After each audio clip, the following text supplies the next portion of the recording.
Hello, ni hao, aloha, hola. Bienvenidos a Colombia 4.0. El encuentro que potencia la innovación en nuestro país y nos marca el camino hacia el futuro. Soy su asistente robótico, y tengo el honor de guiarlos durante este evento, donde el talento y la tecnología se encuentran para hacer historia.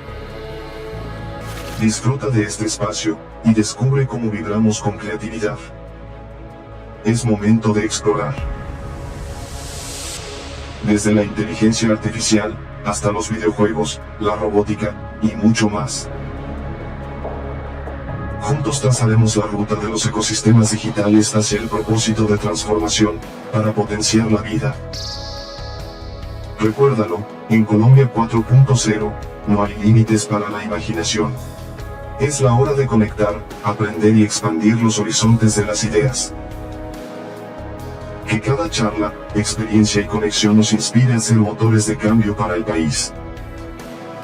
Comencemos esta aventura, para las mentes creativas.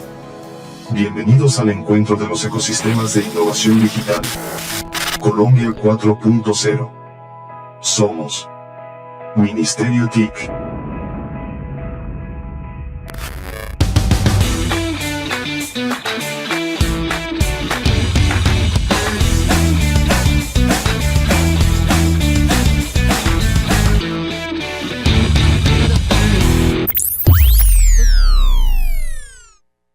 Hola, hola, bienvenidos a este lanzamiento oficial de Colombia 4.0. Muchísimas gracias a todos los colombianos que nos están viendo también de manera virtual y los que hacen presencia hoy. Muchísimas gracias también a los medios de comunicación que hoy van a registrar los mejores momentos como ustedes, que van a ser los protagonistas de este gran lanzamiento Colombia 4.0.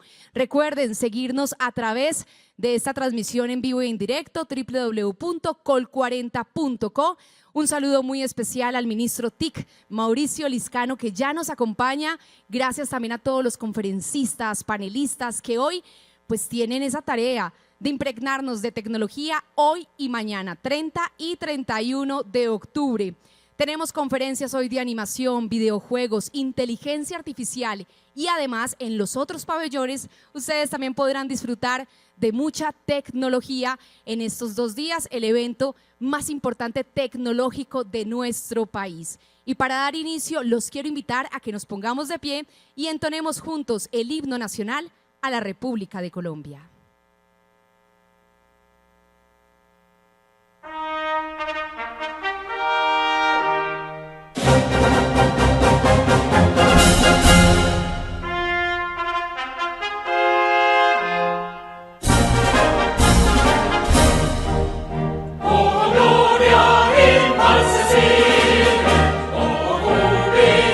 Inmortal, el surco se doró.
Muchísimas gracias, se pueden sentar y así damos apertura oficial a Colombia 4.0. Y es que el Ministerio de Tecnologías de la Información y las Comunicaciones ha diseñado este encuentro nuevamente, un encuentro inolvidable que contará con una agenda académica, con panelistas además de talla mundial, y tendremos también sectores productivos y una agenda comercial para que ustedes, que son los protagonistas, para que puedan vivir a su manera y con mucha tecnología puedan disfrutar hoy 30 y mañana 31 de octubre. Pero ¿qué es Colombia 4.0? Los quiero invitar para que conozcamos un poco más.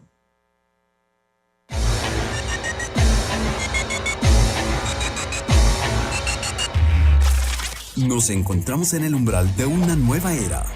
Una era donde las barreras entre lo físico y lo digital se desvanecen. Donde la innovación tecnológica deja de ser promesa y se convierte en el motor que transforma nuestra realidad. Colombia 4.0 es más que un evento. Es el epicentro de los ecosistemas digitales de Colombia y Latinoamérica. Es el momento de los pioneros, los soñadores y los creadores del futuro. Es el momento de aprender con EdTech, respirar con HealthTech, sembrar con Agrotech, viajar con TravelTech, construir con PropTech, liderar con GovTech, invertir con FinTech, crear con CreaTech, contar historias a través de la animación, conectar mundos con videojuegos e innovar con inteligencia artificial. Creemos que si nos unimos con el poder de la tecnología, lograremos potenciar el cambio desde los territorios de nuestro país. Colombia 4.0, el encuentro de los ecosistemas de innovación digital.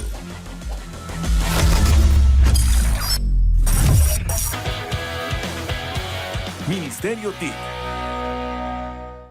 Y esto es Colombia 4.0, una estrategia que además pues tiene mucho que ver con potenciar la vida de cada uno de los colombianos. Potencia tu vida, potencia digital. Quiero invitar al escenario al ministro TIC, Mauricio Liscano, que hoy nos acompaña. Ministro, muchísimas gracias por su presencia. Seguramente usted nos va a ampliar más la información de todo lo que vamos a vivir en estos 2 días. Bienvenido a este lanzamiento y gracias por hacer nuevamente pues este evento realidad. Bueno, pues en primer lugar, pues muy buenos días a todos. Muy feliz y muy contento de estar aquí en Colombia 4.0. Este es uno de los eventos más importantes de América Latina en tecnología. El año pasado tuvimos 25.000 participantes. Este año esperamos 30.000. Y creo que ver este auditorio lleno nos demuestra que sí es uno de los eventos más importantes con todos los pabellones que tenemos. Nosotros llegamos al gobierno hace 2 años, primero como director del DAPRE, después como ministro de las tecnologías, y la meta y el sueño que nosotros nos propusimos hace 1 año y 6 meses es que Colombia debe, además porque tiene con qué, en convertirse en una potencia digital. ¿Y qué significa para nosotros convertirnos en una potencia digital?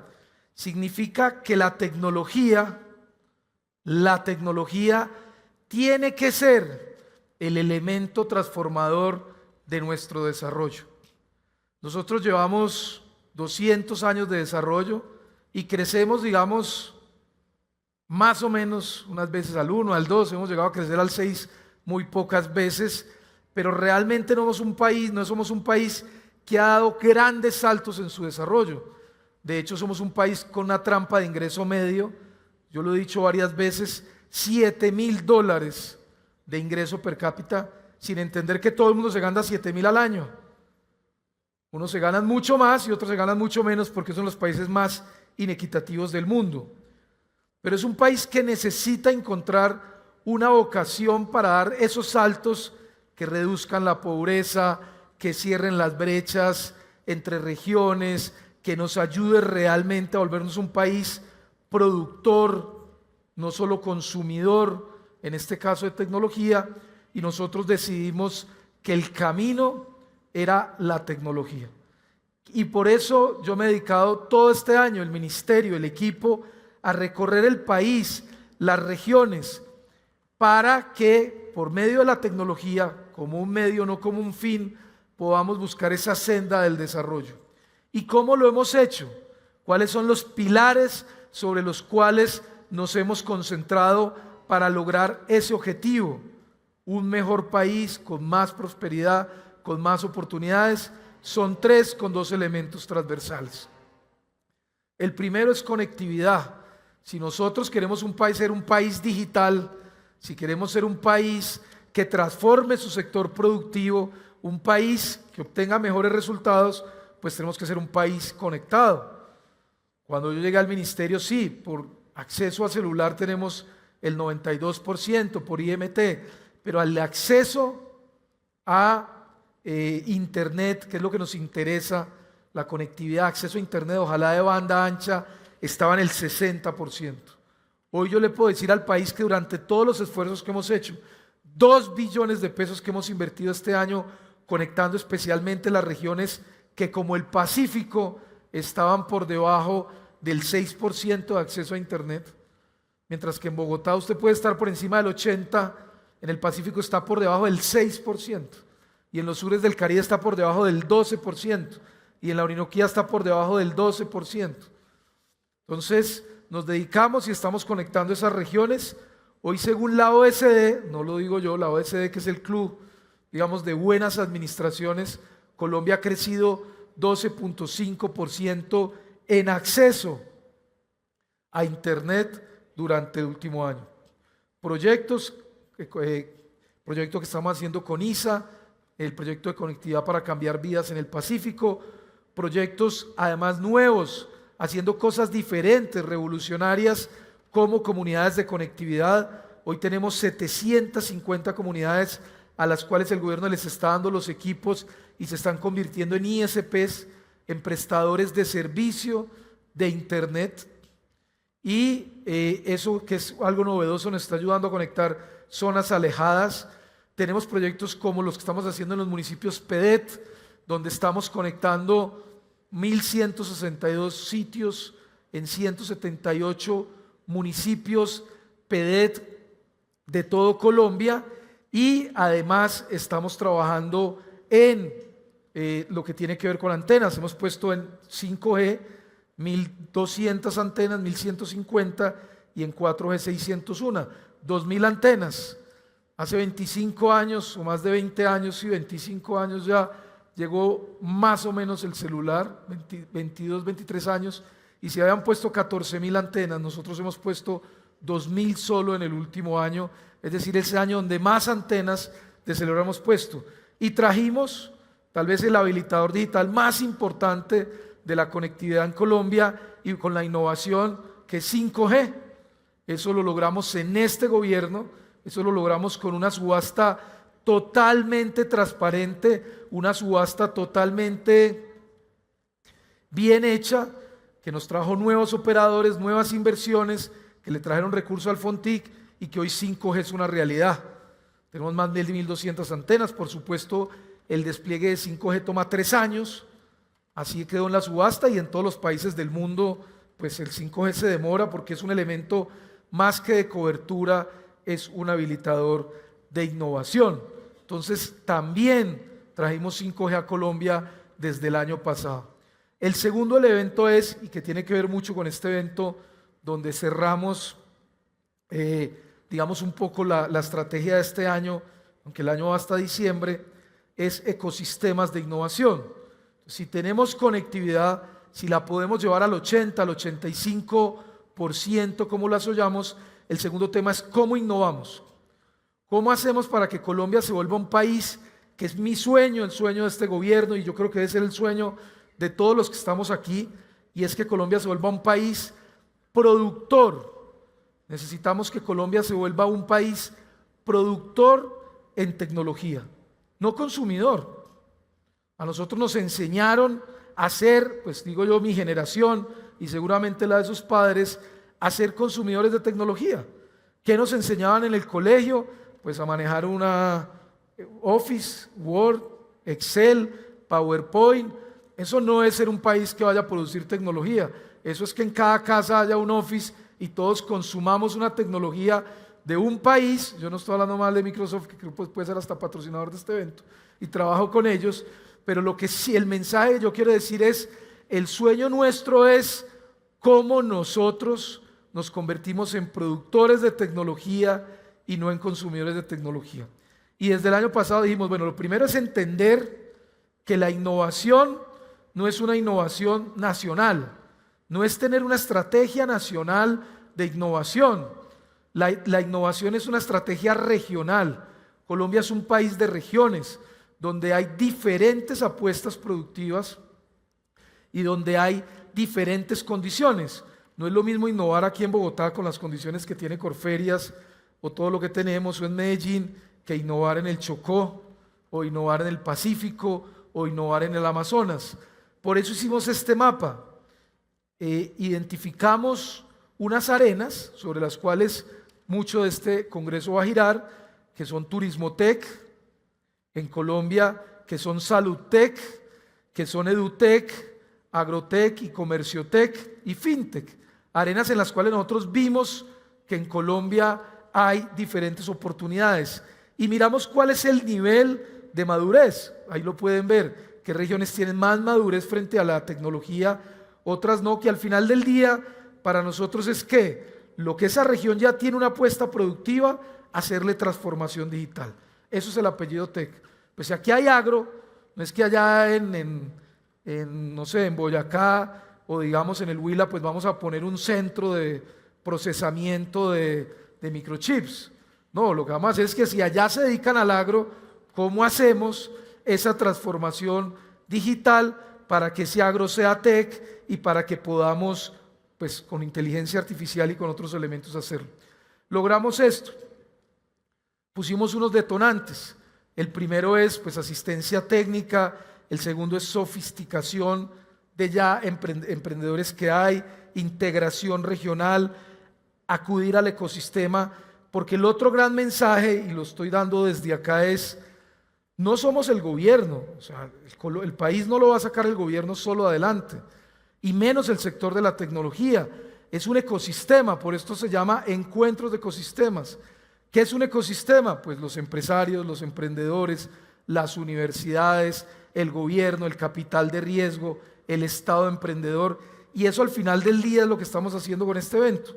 Es cómo juntamos todos los ecosistemas, cómo juntamos todos los actores y cómo entre todos podemos construir estas regiones. Y aquí en esto, y el anuncio, pues no es anuncio porque ya lo hicimos, invertimos 60.000 millones en sofisticación de productos, en darle recursos a las cámaras de comercio para que hagan ecosistemas, en proyectos como la aplicación de Cartagena para el turismo, la aplicación del Quindío para el turismo, que lo están haciendo emprendedores, no contratistas. Todo lo hicimos con innovación abierta, donde participaban el ecosistema.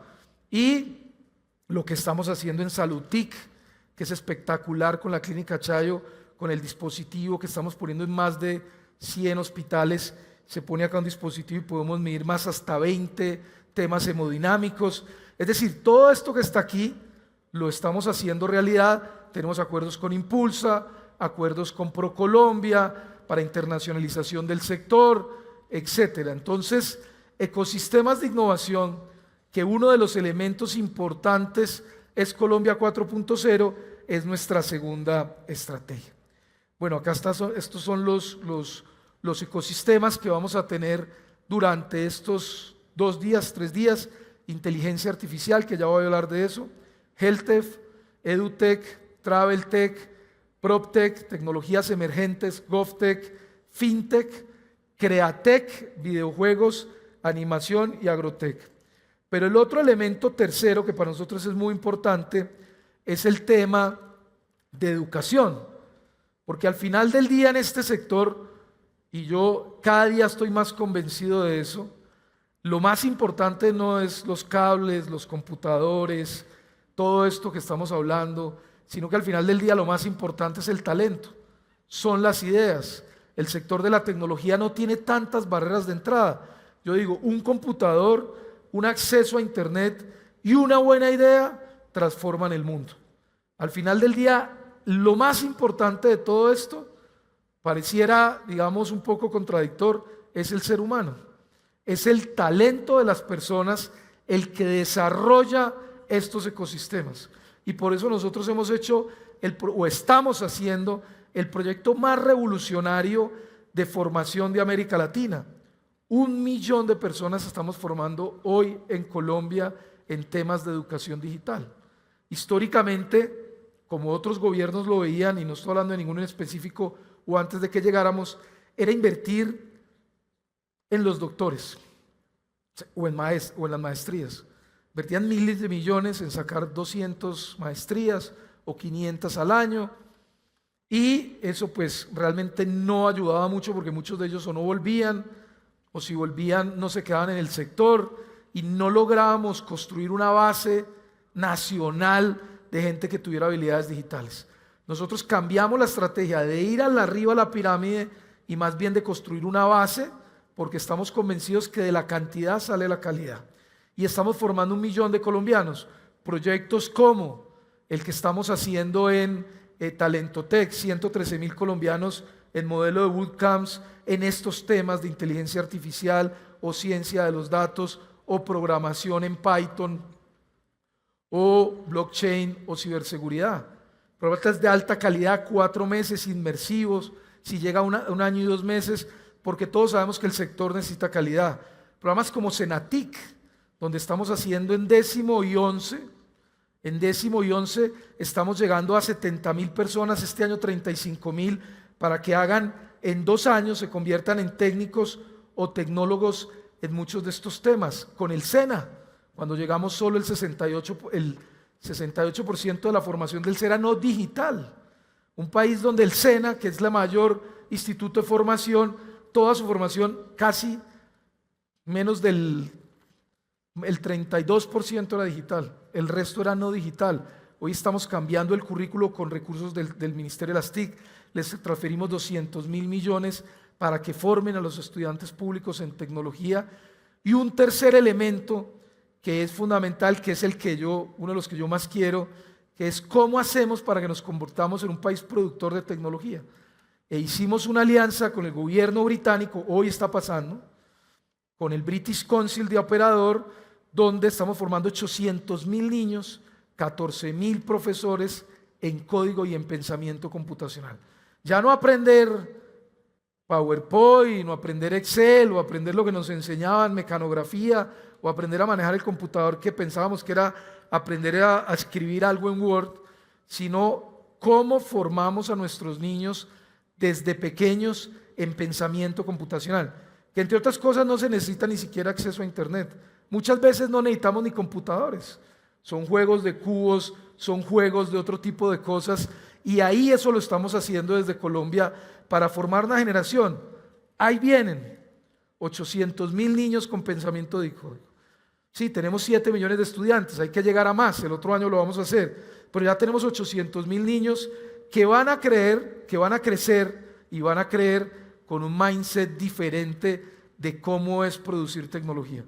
Por eso yo lo digo con estos 2 temas, que el Ministerio de las TIC, este ministro, nuestro equipo, nosotros no estamos en lo urgente.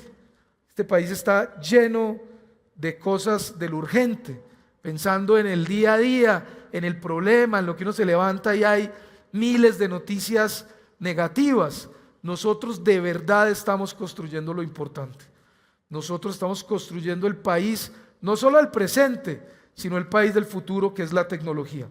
Y finalmente 2 temas que para nosotros son transversales y son muy importantes, que son inteligencia artificial y uno que es menos sexy, pero que es igual de importante, que es ciberseguridad. Si no tenemos un entorno seguro digital, pues la gente no va a creer en la transformación digital. Si la abuelita se mete, la abuelita de uno o el papá de uno se mete a hacer alguna compra en internet y lo roban, o va caminando y le ponen acá un tap y le sacan 200,000 pesos, pues el señor no va a creer ni en la tarjeta, ni se va a volver a meter a una página web, ni va a creer que hay que hacer compras digitales, ni hay que hacer. Si no tenemos un mundo seguro, digital, pues no vamos a tener transformación digital.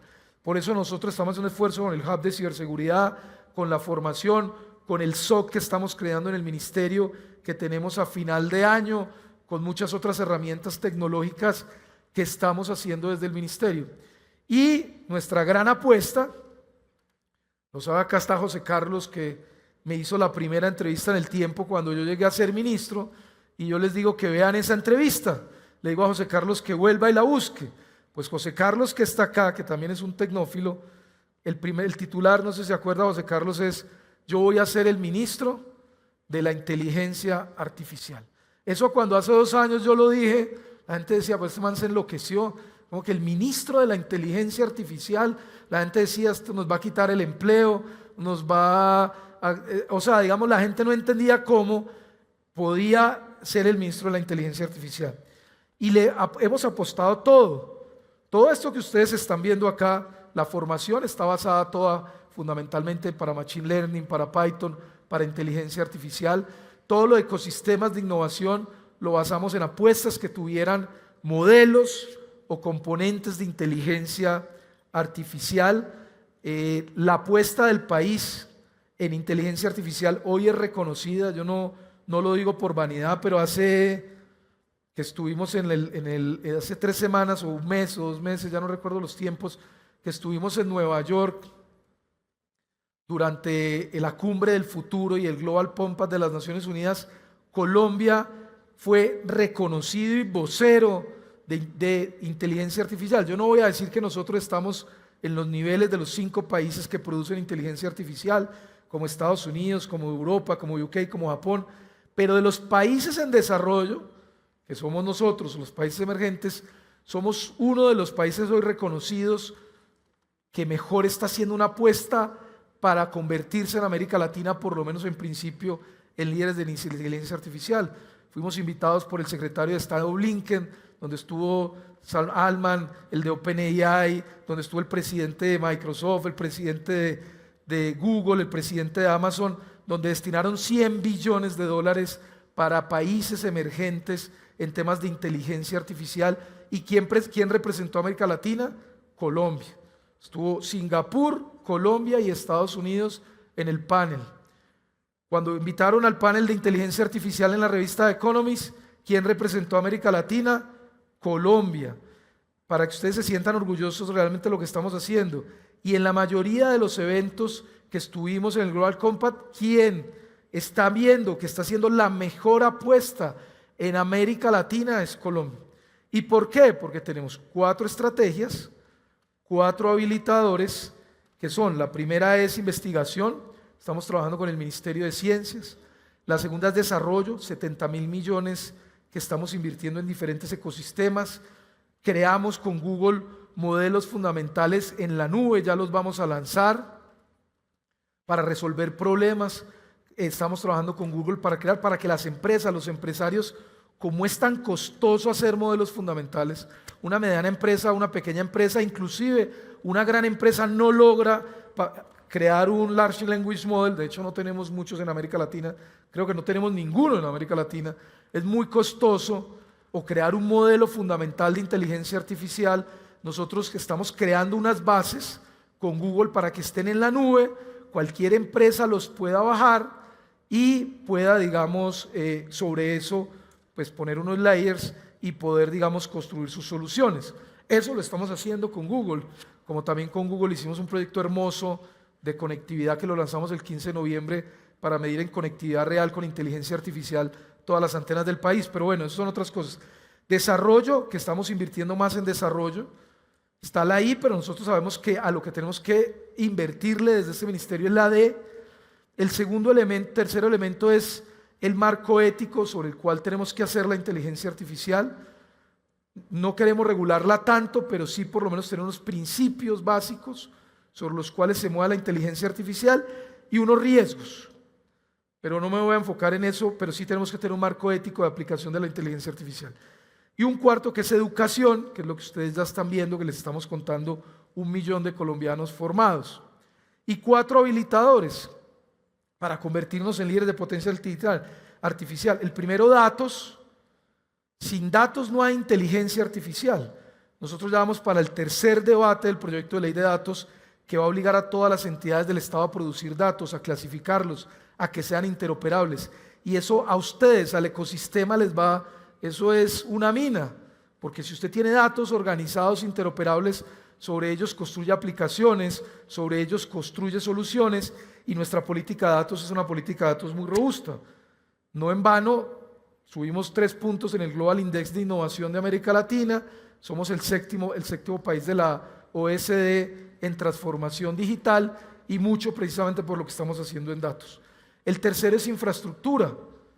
Si uno quiere hacer inteligencia artificial, pues necesita supercomputación, necesita GPUs, necesita procesadores de alta capacidad como los de Nvidia o algunos que está produciendo Intel. Eso no se produce con un computadorcito en la casa, necesitamos la nube, necesitamos supercomputación, y estamos creando 2 centros muy grandes de supercomputación, uno en Zipaquirá y uno en Bogotá. Ya la licitación empieza más o menos en 15 días, 200.000 millones.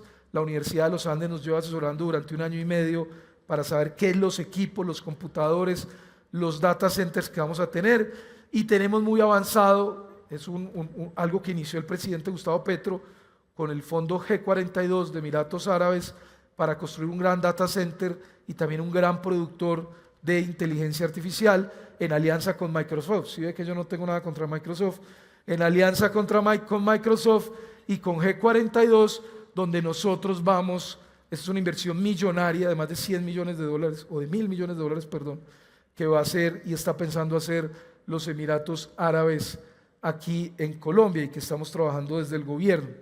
Entonces, ese es el ecosistema que nosotros estamos construyendo, ese es el mensaje que nosotros les queremos dar a ustedes, independientemente de lo que ustedes vean en las noticias, del pesimismo, de los problemas. Este es un sector que es vibrante, este es un sector que es innovador, este es un sector que va para adelante. El año pasado, en la proporción del PIB éramos 2.8, hoy somos 3.8 en la proporción del PIB. Hemos crecido en nuestro tamaño, en nuestras exportaciones, en todo lo que hemos logrado, y por eso para mí, pues Colombia 4.0 es como el summit, el curubito, el final de todo el esfuerzo del año, donde juntamos a todas las personas para contarles lo que estamos haciendo, un feedback que tenemos con diferentes speakers. Este año vamos a tener más de 190 speakers, imagínense eso, 190 speakers de 15 países que van a estar durante estos días aquí. Vamos a tener pues speakers famosos como todos los que están ahí, no los voy a volver a leer, pero vamos a traer speakers de talla nacional e internacional en todas las arenas en las que vamos a estar. También vamos a tener una rueda de negocios que se llama Talentosoft 4.0, donde aspiramos y esperamos que se hagan muchos negocios, que podamos tener muchas inversiones. Ya tenemos más de 100 empresas que están participando. Tenemos Sinergia Fest, que es el encuentro de todos los clústeres. Esto pues no nos los inventamos nosotros, los clústeres ya vienen hace mucho tiempo en las regiones que están trabajando. 15 clústeres, 32 líderes por departamento, 8 universidades, 19 representantes de Cámara de Comercio, donde van a poder hacer networking y donde van a poder contar lo que están haciendo, donde van a poder aprender todo lo que están haciendo. Tenemos además también una agenda comercial con 60 stands, con actividades de networking, bueno, la rueda de negocios que hacemos con ProColombia. Tenemos experiencias y shows de Colombia 4.0, laboratorio de inteligencia artificial, cubo inmersivo, show filmo, show de drones, etcétera. Es decir, este es un evento realmente de talla mundial. Entonces, como ministro de las TIC, como líder de este sector, pues los invito a que tengamos esperanza, a que tengamos fe en el país, a que creamos en Colombia, a que sigamos invirtiendo, sigamos creando, sigamos innovando.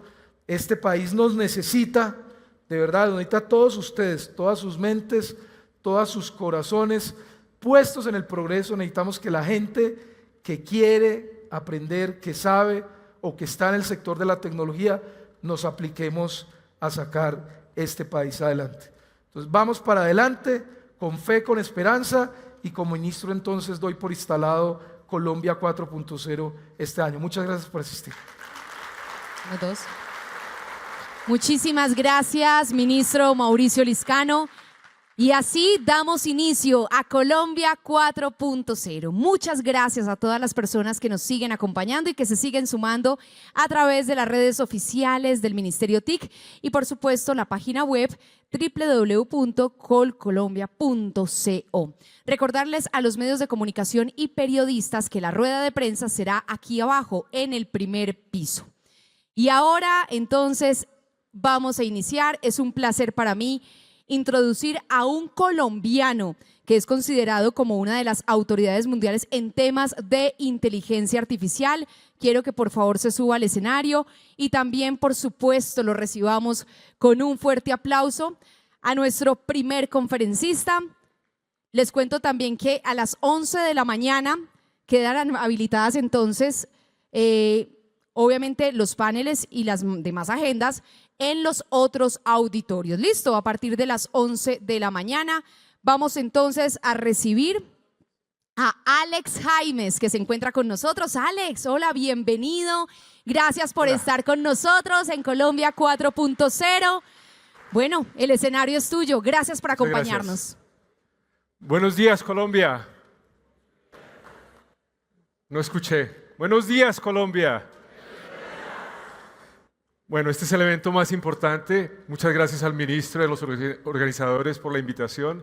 Muy emocionado de estar acá nuevamente en Colombia y de ver todo el progreso que ha hecho el país en estos temas.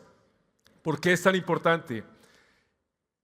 La inteligencia artificial ha tenido unos éxitos y un desarrollo increíble en los últimos 5 años, 10 años. Y sin exagerar, es sin duda el avance tecnológico más grande que ha visto la humanidad. Esto quiere decir que va a impactar absolutamente todo, cada industria, todo lo que hacemos en nuestro día a día. Entonces es muy importante y es clave que cada uno de nosotros entendamos qué es, utilicemos la inteligencia artificial, sepamos qué hace, qué no hace, y la utilicemos tanto a nivel personal como en nuestros negocios, en nuestras empresas, en nuestros gobiernos, etcétera, etcétera. Entonces, lo que quiero hacer hoy es hablar un poco de conceptos básicos, dar unos ejemplos, porque me he dado cuenta de que no todo el mundo está al tanto de todas las habilidades que tiene la inteligencia artificial. Y luego voy a hablar de algunas de las tendencias que estoy viendo en el ecosistema, de cómo están desarrollándose diferentes modelos, etcétera, etcétera. Y por último, voy a hablar un poco de cuáles son las estrategias que las empresas y los emprendedores pueden utilizar para utilizar la inteligencia artificial en formas más eficientes y más rápidas. Entonces podemos empezar con audio, que el audio es bastante interesante. Muchas de estas tecnologías han existido por mucho tiempo, pero, como les decía, en los últimos meses inclusive hemos visto avances impresionantes. Y esto nos ha llevado a sistemas que en tiempo real nos permiten convertir texto en voz inmediatamente, pero en voz que suena de forma mucho más natural a lo que estamos acostumbrados a oír.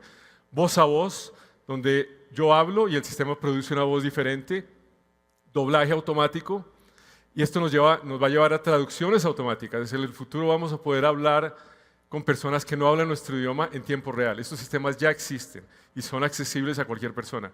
Texto a efectos especiales, texto a una copia de una voz, es decir, que cualquiera puede tomar mi voz y hacer una copia y sería imposible para cualquier persona saber que no soy yo el que estoy hablando, sino que es una copia regenerada por inteligencia artificial. Conversaciones en tiempo real, también hemos visto muchos demos de estos, y canciones. Entonces, en el ámbito del audio y la voz, los avances han sido impresionantes y si ustedes buscan en la web van a encontrar muchísimos ejemplos. Vamos a ver si me funciona este que puse, si podemos tocar el audio. All right, so you sent over this awesome agenda for Columbia 4.0 2024. This huge tech event happening like right now today in Columbia. It's like the who's who of Colombian innovation is gathering to talk about the future. Right. And we get to like peek behind the curtain a little bit. Ok, podemos parar el audio. Ese audio que acaban de escuchar es generado absolutamente automáticamente con simplemente la página de Colombia 4.0. Es una aplicación de Google que se llama Notebook LLM o Notebook LM. Uno pone cualquier documento, pone una página web, pone su LinkedIn y genera una conversación entre dos personas. Y es bastante increíble porque suena como si fueran dos personas reales. Se ríen, hacen chistes y, claro, cometen errores, pero funciona bastante bien. Entonces es solo una muestra de lo que ya existe. Cualquier persona puede entrar y generar esto. En términos de video e imágenes, hay sistemas que hoy en día, y hay cantidades, de nuevo, hay muchísimos ejemplos, entonces no los puedo mostrar acá. Este es un ejemplo que encontré donde el usuario puede mostrar una imagen y el sistema automáticamente anima la imagen. Entonces, si buscan Midjourney y Minimax, van a encontrar ejemplos de esto. La otra que ya conocemos desde hace tiempo es la generación de imágenes, donde se escribe algo en texto y se genera una imagen. Todas las imágenes que estoy usando en la presentación las generé yo, simplemente escribiendo algunas palabras. Y son reales, o sea, parecen reales. Y cada vez están mejores y mejores. En algunos casos todavía se ve que no es exactamente real, pero en muchísimos casos es imposible distinguir entre las imágenes reales y las generadas.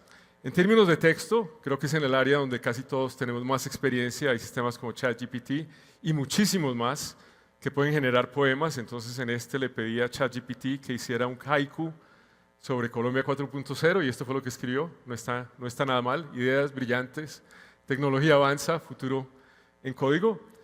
Y si no conocen los haikus, tienen ciertas reglas estructurales, etcétera, entonces está bastante bien. Pero fuera de esto, obviamente en texto están los chatbots para hacer conversaciones, hay sistemas para generar resúmenes, para extraer información, hay cantidades de aplicaciones en texto. En música, y si podemos tocar el audio de este también, por favor. A ver. No sé si va a funcionar. Pero es otra de las herramientas que es accesible a cualquier persona, donde uno puede escribir una frase que describa una canción que quiere hacer. En este caso puse una canción sobre Colombia 4.0. No me acuerdo si puse cumbia o no, pero me generó una cumbia corta.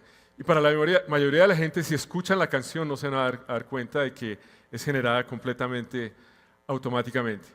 Y todos estos sistemas que estamos viendo, estas aplicaciones, están en su infancia. Es decir, van a mejorar cada mes, cada 2 meses, cada 3 meses, cada año. Entonces, si proyectamos al futuro... Ahí es donde hay que bailar, a bailar. La tecnología nos une, qué maravilla. Bueno, podemos parar el audio, por favor. Futuro aquí, bailando. Bueno, ahí se dan idea, ¿no? Pensé que iban a bailar todos, pero bueno, tal vez no está a ese nivel.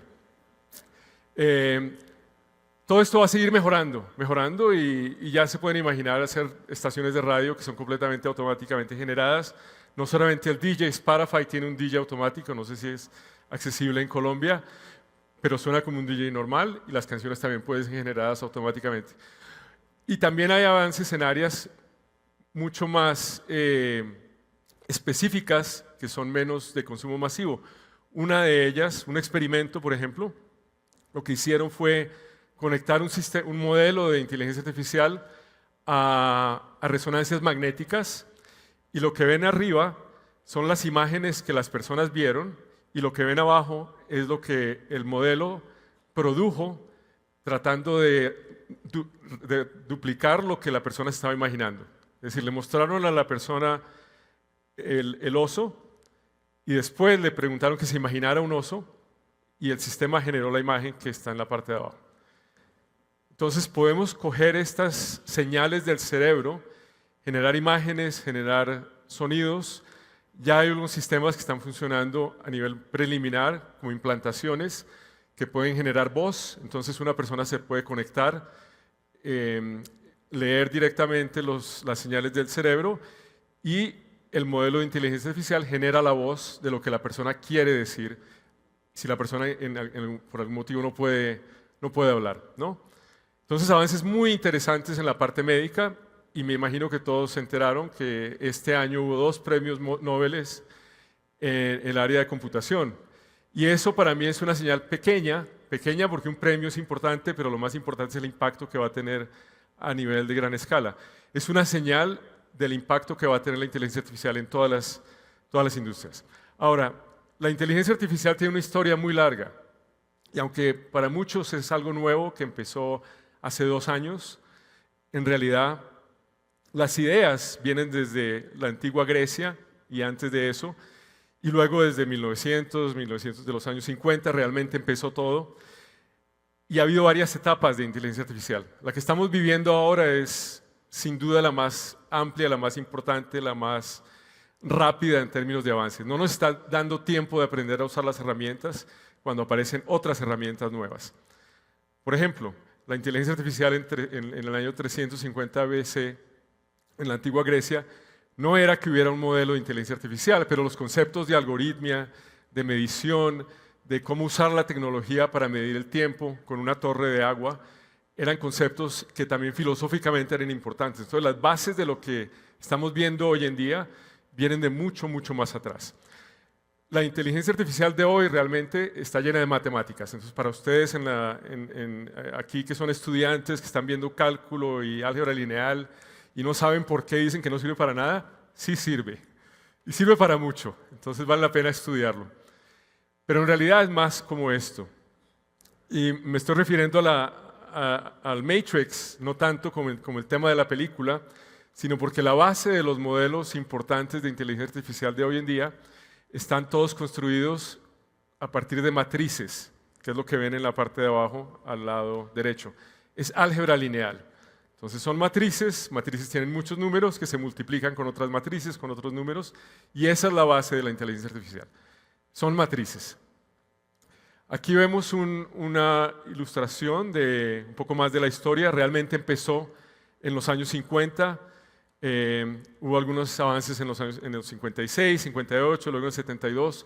Se trataron varias cosas. Hubo lo que se llama el 2 AI Winters o inviernos de inteligencia artificial, porque la gente empezaron a hacer experimentos y pensaban que estos sistemas iban a ser mucho mejores de lo que estaban haciendo, y la gente pensaba que iban a generar y iban a crear sistemas realmente inteligentes. Y resulta que no, faltaban muchas cosas para que esto funcionara. Entonces hubo épocas en las que la financiación bajó, la investigación bajó y se estancó un poco el campo. En el año 2015, un poco antes realmente, 2010, 2012, hubo avances importantes, y esos avances importantes básicamente tomaron ideas antiguas y lo que hicieron fue combinar unos chips de procesamiento, que son los GPUs, ¿sí? Muchos datos, y un tipo de algoritmos que son basados en redes neuronales, en la idea de más o menos cómo funciona el cerebro humano. Entonces, esta combinación de estas 3 cosas, de chips, de datos y de estos algoritmos diferentes, logró avances impresionantes en algunas tareas en visión por computador, que es donde se detectan objetos en imágenes o en video. Y eso fue lo que empezó lo que estamos viendo en este momento. Y de ahí para adelante ha habido varios avances, pero básicamente es lo mismo en la parte técnica. Y este es un video que está en YouTube de los años 50, donde se habla este no necesita sonido, donde se habla del perceptron, que es la unidad fundamental de las redes neuronales en inteligencia artificial. Entonces, solamente para darles una idea de que estos conceptos vienen de bastante atrás. Y en este ejemplo que se hizo en los años 50, era una red neuronal para distinguir entre imágenes de hombres y de mujeres. Entonces, algo bastante básico en su época. Si podemos pasar a la próxima. A ver, se quedó. Bueno, entonces, un modelo, todos hablamos de modelos, inteligencia artificial, modelos. ¿Qué es un modelo? Como muchas cosas en un área como esta, que se está desarrollando, que lleva décadas, hay una intersección bastante fuerte entre la parte técnica y la parte humana, porque estamos tratando de construir sistemas que funcionan como los seres humanos. Entonces la gente se confunde y empieza a hablar de que los modelos piensan y que hacen una cantidad de cosas que no hacen. Pero en realidad un modelo es, a ver, aquí hay un modelo, es como un algoritmo que toma una decisión. Y hay dos tipos principales de modelos. Hay modelos predictivos y modelos generativos. Y por otro lado hay agentes, que es algo relativamente nuevo, pero de nuevo, no es nuevo, lleva muchos años, pero en los últimos 2 años hemos visto más avances en agentes. Entonces voy a hablar de qué son cada uno de estos tres, porque estos son conceptos claves para entender qué estamos haciendo y cómo utilizarlos. Un modelo predictivo básicamente recibe unos datos de entrada y toma una decisión que produce una etiqueta. Esa etiqueta se puede usar para tomar una decisión, por eso se llama un modelo predictivo. Predice una etiqueta. Entonces, si una persona va a un banco a pedir un préstamo, un modelo de inteligencia artificial puede producir una etiqueta que dice, ¿le damos el préstamo o no le damos el préstamo? O puede decir, el riesgo de darle el préstamo es este o el riesgo de darle el préstamo es este. Y luego el sistema, puede ser el banco, puede ser un ser humano, puede ser un algoritmo, toma una decisión. Pero es básicamente una predicción. Estos tipos de modelos han sido utilizados por décadas y han existido en Internet, en la web, por muchísimos años para detectar spam, basura en el correo electrónico, para anuncios en la web, para cantidades de cosas. Entonces han sido los modelos que han tenido el mayor impacto hasta ahora. Con el lanzamiento de ChatGPT, hace ya casi 2 años, empezaron a surgir una nueva familia de modelos que de nuevo no es nueva. Yo tengo un artículo que publiqué en 2014 que hablaba y que hacía modelos generativos. Pero la idea de un modelo generativo es que piénsenlo como una caja negra que igual recibe una entrada y produce contenido. Entonces el anterior recibe datos y produce una etiqueta, ese es el predictivo. El generativo recibe una entrada, unas instrucciones y produce contenido. Entonces puede producir cualquier cosa, puede producir texto, audio, imágenes, video, que fueron los ejemplos que les mostré. Y un agente puede ser realmente cualquier cosa, puede ser una combinación de modelos como los anteriores, puede ser un programa que haga cualquier cosa, pero lo clave de un agente es que se le da una tarea y puede ejecutar esa tarea. Y al ejecutar esa tarea toma varias decisiones y posiblemente llama a varios sistemas en llevar a cabo la ejecución de esa tarea. Anthropic, que es una de las empresas importantes en esta área, hace una semana más o menos, lanzó una nueva funcionalidad en uno de sus modelos que funciona como un agente y lo que hace es que uno lo puede conectar a su computador y el agente ve, entre comillas, porque el computador no ve en el mismo sentido que los humanos vemos, ve lo que está en la pantalla y puede tomar decisiones, puede cerrar ventanas, puede abrir ventanas, puede ejecutar búsquedas, puede llenar formularios. Entonces, ese es un agente, donde yo, el usuario, le puedo decir a ese modelo, hágame una reservación para un viaje a San Andrés en diciembre.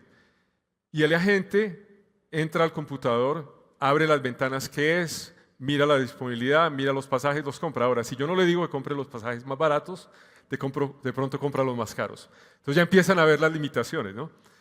Y que hay que tener cuidado en estas instrucciones que se les dan. En términos de la aplicación de la inteligencia artificial, como ya hemos visto, realmente se puede pensar en 4 áreas principales y luego la combinación de estas 4. Una es audio, o sea, todo lo que tenga que ver con procesamiento de audio. Lo segundo es sensores, todo lo que tenga que ver con sensores. Lo tercero es texto, todo lo que tenga que ver con texto. Y lo último es la parte visual, todo lo que tenga que ver con imágenes y video. Y si no han seguido las noticias y no han estado, por ejemplo, en San Francisco, en algunas de estas ciudades o en algunas ciudades en China donde hay estos vehículos que se manejan solos, funcionan muy bien y ya existen. Esto ya cada vez va a haber más y va a haber más y va a haber más. Y usan una combinación de técnicas en estas áreas. Entonces, volviendo al tema de modelos. Hay miles de modelos, hay miles de formas de crear un sistema de inteligencia artificial. En los últimos años, como les decía, hemos oído hablar de ChatGPT, de LLMs, de inteligencia artificial generativa, pero en realidad hay muchísimas técnicas. No solo son esas. Hay digamos, las técnicas que se desarrollaron en los últimos 30, 40 años, que todavía existen, que están en la familia de lo que se llama Machine Learning clásico, digamos, y son muchos algoritmos, y les voy a mostrar un ejemplo de uno de esos algoritmos, pero son diferentes formas de aprendizaje. Los seres humanos aprendemos de diferentes formas. Entonces hay una cantidad de algoritmos de Machine Learning. Y hay otra familia de algoritmos que son los de Deep Learning, y el nombre de esto viene porque básicamente tratan de emular cómo funciona el cerebro humano, pero tienen varios niveles de neuronas. Entonces hay neuronas conectadas con neuronas, esas neuronas están conectadas a otras capas de neuronas, y cuando uno conecta capas y muchas capas, resulta que estos modelos son muy eficientes en hacer las cosas que queremos que hagan los modelos. En este ejemplo, el modelo está tomando una decisión, es un modelo predictivo, sobre si la imagen es de un perro o de un gato, y está activando estas neuronas. Entonces, cada vez que se activa una neurona de esas, hay una operación de matrices, por eso les comentaba lo de matrices. Entonces, cuando hablan en los medios del tamaño de los modelos, de 1 billón de parámetros, de 10 billones, de 5 billones de parámetros, están hablando del número de neuronas que tiene el modelo. Entonces, entre más grande el modelo, entre más neuronas tiene, más poderoso, ¿sí? Pero como les decía, hay modelos de aprendizaje muy simples. ¿Quién me puede decir qué animal es este? A ver, ¿alguien? Un zorro. Pero si le muestran esta imagen a un niño de 4 años, ¿qué va a decir? Que es un perro. Ese es un modelo de aprendizaje que se llama Nearest Neighbor, o el vecino más cercano. Entonces uno mira y dice, este se parece a un perro, pues es un perro. Es un modelo muy simple y funciona y se usa. Entonces los sistemas actuales, industriales, a gran escala, aunque ustedes crean que todos están usando neuronas y deep learning y LLMs, en realidad están usando una combinación de reglas, de sistemas como este, de muchos modelos, no solamente los más avanzados. Pero ahora cambiemos un poco el tema y hablemos de los LLMs, que son Large Language Models o modelos de lenguaje a larga escala, porque esos son los más importantes, esos son los que están propulsando todos esos cambios que estamos viendo. Básicamente lo que hacen estos modelos es predecir la próxima palabra en una frase. Entonces si les digo, nada es, ¿qué? ¿Cuál es la siguiente palabra? Posible. ¿Otra?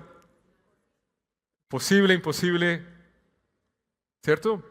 Entonces hay varias palabras que sirven. Pero básicamente lo que hace el modelo es eso. Es simplemente predice la próxima palabra, pero como esa palabra no la tenemos, está generando esa palabra. Y ese mismo esquema se puede utilizar para generar audio, para generar imágenes, para generar video, para generar animaciones, videojuegos, lo que ustedes quieran. Porque al final de todo, datos son datos. Y a estos algoritmos no les importa qué tipo de datos son. Todos son números, todo se reduce a números. Y eso es lo que los hace tan potentes. Cuando tenemos suficientes números, suficientes datos de cualquier cosa, podemos generar predicciones y generar contenido. Entonces, ¿qué ocurre? Hay diferentes modelos de LLM, hay diferentes tipos de modelos y diferentes tamaños de modelos. Entonces, en este ejemplo, el modelo es como el motor del carro, ¿sí? Entonces, este tiene un modelo y este tiene otro modelo. Entonces, si yo quiero llevar a 30 personas, ¿cuál de los dos motores voy a utilizar? ¿El primero o el segundo? El segundo, ¿cierto? Si voy a ir solo o con mi novia o mi esposa, debería decir esposa porque me va a matar si oye que dije novia, usaría el primer modelo. Entonces es importante entender que hay diferentes tipos de modelos de diferentes tamaños. Hay grandes y hay pequeños. Y como lo dijo el ministro, el costo de desarrollar estos modelos varía enormemente de acuerdo al tamaño y la aplicación. Entonces uno tiene que saber para qué lo necesita y qué tipo de modelo va a utilizar y qué opciones tiene. Entonces hablemos un poco de construyendo modelos y cómo se hace. Todos esos pequeños y grandes, estoy hablando específicamente de LLMs, Large Language Models, tienen la misma arquitectura. Hay algunas variaciones, pero en general todos son iguales. Por eso, los modelos que sacan todas las empresas están más o menos haciendo lo mismo. Unos son un poquito mejores que otros, pero en realidad todos son iguales. Y lo que hacen es recibir una cantidad muy grande de datos. Entonces, pues, generalmente sería o una combinación de estos, o dependiendo del modelo que uno quiera construir. Texto, imágenes, audio, video, datos en 3D. Se crea un modelo fundacional y la idea luego es adaptarlo para una tarea específica. Entonces, entre más grande el modelo, más datos se le dan. Entonces, hay modelos que están creados con todos los datos de la web, con todos los videos de YouTube, con todas las canciones que existen. Hay otros que no. Hay otros que están creados solamente con contenido en español, otros con todos los idiomas. Entonces, si estás solo con español, solamente va a entender español, ¿sí? Entonces, los datos son bastante importantes, pero la idea es que una vez se crea ese modelo, se puede adaptar para diferentes tareas. El tamaño de estos modelos ha venido creciendo desde 2017, que fue cuando se introdujo esta arquitectura básica de modelos que se llama Transformers, que es basado en esta arquitectura neuronal que les comentaba. Básicamente, desde ese punto, lo que se ha hecho es optimizar diferentes técnicas y en el 2018 Google creó un modelo de acceso público open source que se llama BERT y ese modelo dejó que muchas empresas lo utilizaran. Entonces, para darles una idea, en nuestra empresa nosotros estábamos usando modelos generativos y modelos de este estilo desde el 2018. Entonces, la mayoría de la gente empezó a conocerlos hace 1 año y medio, 2 años, pero existen desde el 2017 y existen en producción en muchos sistemas reales. Pero la idea es que han incrementado porque la comunidad se dio cuenta que entre más datos, más niveles, más neuronas, mejor el funcionamiento de los modelos. Este es el sitio de Amazon hace unos meses donde dice que las inversiones en computación en crear estos modelos va a seguir creciendo exponencialmente. Y esto me lleva a otro tema, y es que en open source, si ustedes buscan, hay una plataforma que se llama Hugging Face, van a encontrar miles y miles de modelos, creados por empresas, creados por individuos, muchos de ellos son creados por una empresa, luego adaptados y los suben a la plataforma. Entonces, si ustedes son unos emprendedores o una empresa y quieren usar un modelo para crear una aplicación, hay miles de opciones. Hay que mirar de dónde viene, hay que mirar qué tal funciona, si funciona bien, si no funciona mal, cuáles son los permisos que se tiene o no se tiene. Esta es otra ilustración sobre los modelos. Hay modelos grandes, pequeños, entrenados con unos datos, con otros datos. Vienen de Estados Unidos, de China, del Medio Oriente, de Europa principalmente. Entonces, muchísimos tipos de modelos. Los costos de estos modelos de ejecución o de uso de los modelos ha bajado a una velocidad increíble. Entonces, OpenAI y Anthropic, 2 de las empresas líderes en desarrollando estos modelos fundacionales, han bajado los precios. En el caso de OpenAI, 100 por un múltiplo de 100 y Anthropic en un múltiplo de 60, en pocos meses. Entonces, esto quiere decir que los modelos son cada vez más accesibles. Y si miramos los modelos principales que han sido desarrollados, no desarrollados, sino que han salido al mercado, que se pueden utilizar, esto también nos da una idea. Estos son los grandes, no los pequeñitos que la gente hace, sino los grandes. Estamos hablando de 20, 30 cada mes. Entonces, es un reto saber cuál utilizar y cómo medirlos. Entonces, uno de los retos que tiene la comunidad técnica hoy en día es ese. Sale un modelo nuevo, ¿cómo sabemos que es mejor que el anterior? Cuando ese modelo hace cantidades de cosas. Pasa exámenes, puede generar poesía, puede generar un resumen. Entonces hay algo que se llama el Chatbot Arena, que está creo que en Hugging Face, donde básicamente los usuarios pueden entrar, conversar con 2 modelos, sin saber cuál es cuál, y votar. Entonces es como una competencia en un mercado abierto.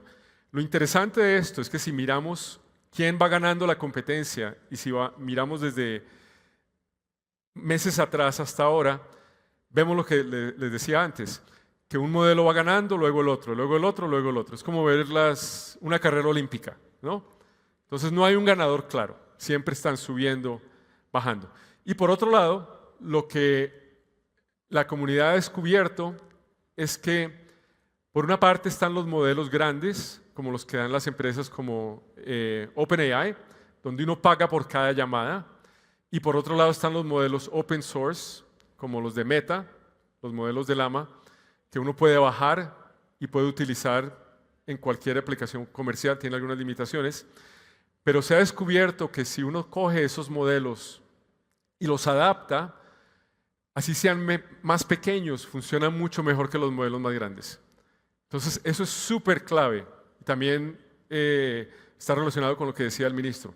Entonces, si es una empresa pequeña, una empresa normal, que no está invirtiendo 30, 40, 50 millones en crear un modelo desde cero, esta es la estrategia que se debe usar. Escoger un modelo existente y adaptarlo con sus propios datos. Lo otro importante es entender que estos modelos no hacen lo mismo para todas las tareas. Funcionan bien para unas tareas y para otras no. Es decir, que si yo tengo 3 tareas diferentes y un modelo funciona bien en la tarea 1, no quiere decir que sea el mejor modelo para las tareas 2 y 3. Entonces tengo que experimentar y tengo que probar diferentes modelos para la tarea 1, para la tarea 2 y para la tarea 3. Entonces estos son algunos experimentos que se han hecho para mostrar exactamente eso. Entonces, las opciones para usar inteligencia artificial. Como usuarios individuales, lo más fácil es obviamente las aplicaciones para consumidor. La diferencia entre lo que les mostré al principio, que se puede hacer hoy en día, y lo que existía hace 3 o 4 años, es no solamente la calidad, sino el hecho de que todo esto es accesible ya. Cualquiera de ustedes puede buscar y van a encontrar herramientas para copiar la voz de una persona, para generar voz a partir de texto, para hacer todas las cosas que les mostré. Entonces hay muchísimas aplicaciones para todo esto, y una de las barreras grandes es que la gente no está invirtiendo suficientemente en aprender, no está invirtiendo el tiempo en conocer estas herramientas. Entonces, yo les diría que eso es súper importante. Aprendan a utilizar estas herramientas porque en la mayoría de los casos no es que la inteligencia artificial vaya a quitarnos el trabajo. Nos va a quitar el trabajo el vecino de al lado que usa las herramientas de forma más eficiente que nosotros si no las sabemos utilizar. Entonces, para el consumidor hay muchísimas aplicaciones y hay aplicaciones también de bajo costo para las empresas. Al siguiente nivel, un poco más de sofisticación, están los APIs públicos, donde yo me conecto a un modelo y lo puedo utilizar para construir aplicaciones. Entonces, muchas empresas comienzan ahí. Si yo soy un emprendedor y voy a crear una aplicación para algo, esa sería la forma de hacerlo, porque es fácil, es rápido, solo me conecto y ya.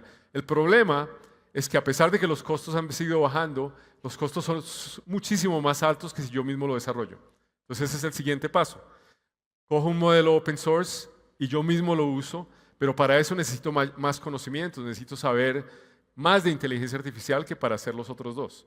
Y por último, para crear modelos especializados, tengo que adaptarlos o crearlos desde cero y para eso necesito aún más conocimientos, más inversión, más dinero para llevar a cabo el proyecto, mayores datos. Entonces el costo por unidad a escala baja a medida que nos vamos de izquierda a derecha y los requerimientos técnicos suben de la misma forma de izquierda a derecha.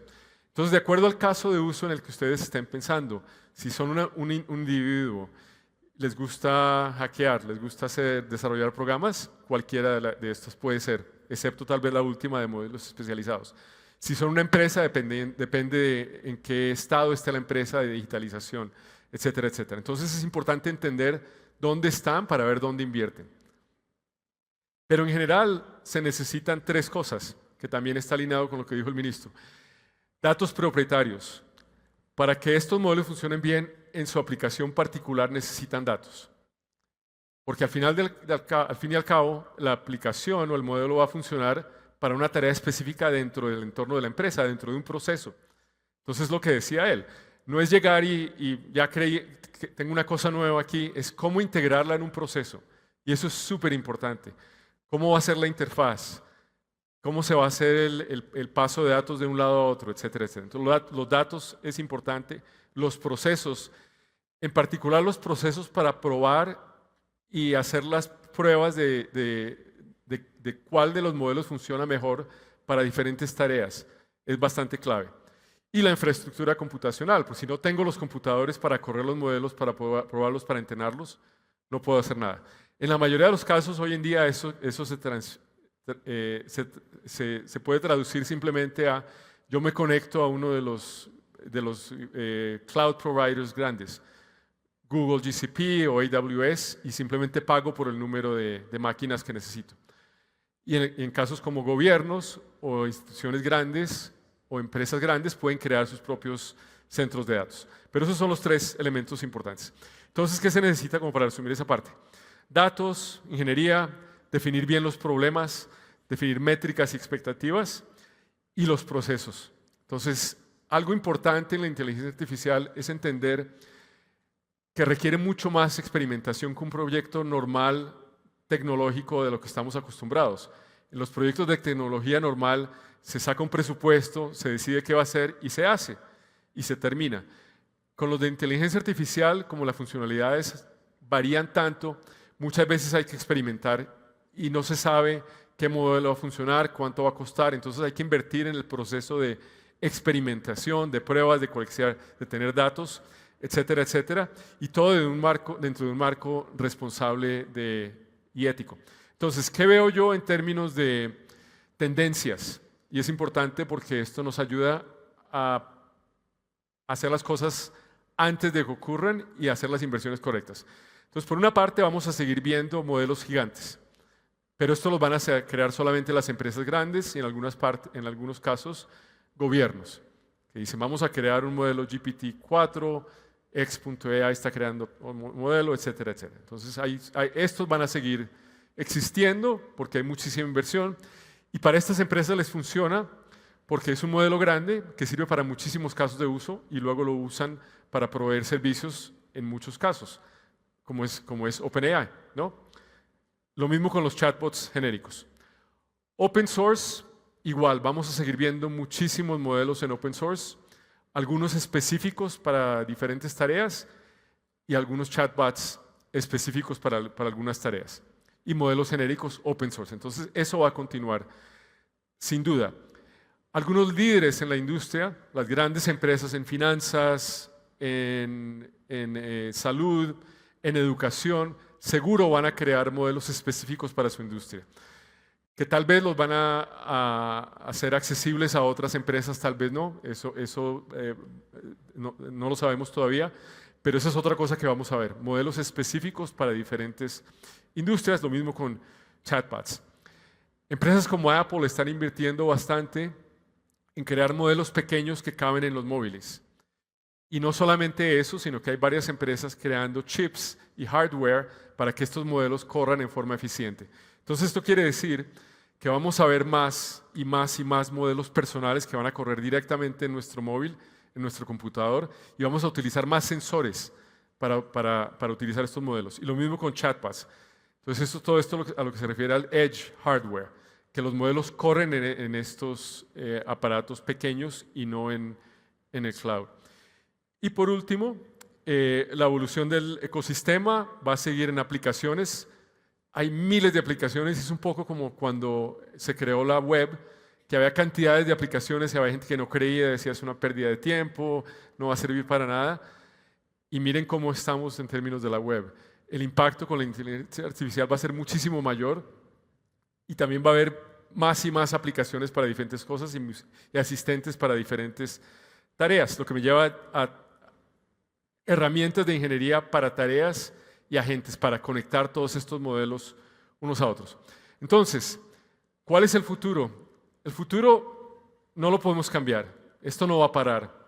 Sé que todos sabemos que hace un par de años algunos estaban diciendo que debíamos parar el desarrollo de una inteligencia artificial porque era peligroso, etc.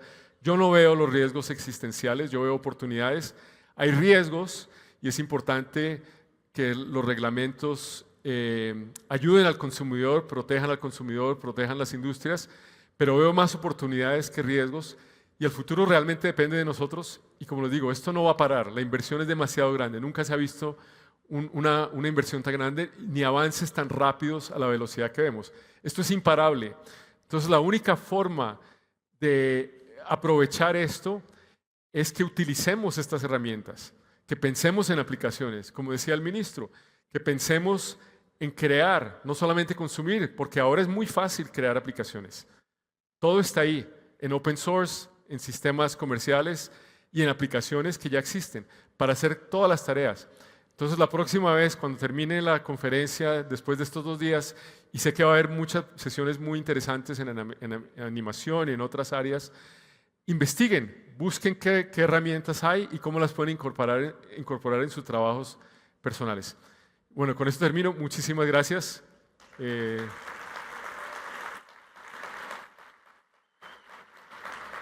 No sé si hay preguntas o pasamos a la siguiente. No. Bueno, muchas gracias. Me voy a hacer una foto con el...